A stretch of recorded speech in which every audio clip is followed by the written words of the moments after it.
Police যদি আপনাকে বাড়িতে গ্রেপ্তার করতে আসে তাহলে এই 3টি কাজ অবশ্যই করবেন। প্রথমে পুলিশের পোশাক পরে আসুক অথবা সাদা পোশাকে আসুক, তাদের আইডি কার্ড দেখতে চাইবেন, কারণ আপনাকে নিশ্চিত হতে হবে তারা আসলে পুলিশ কিনা।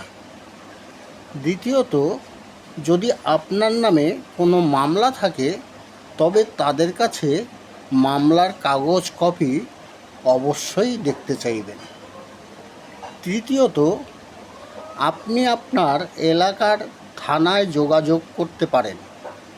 যদি থানার নাম্বার না থাকে তবে 999-এ কল করে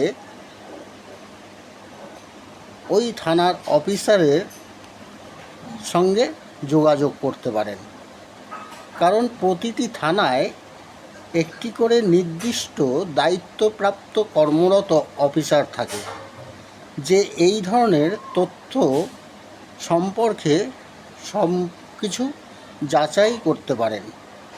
সবশেষে আপনার গ্রেপ্তার এবং পুলিশ কিনা নিশ্চিত হওয়া খুবই প্রয়োজন।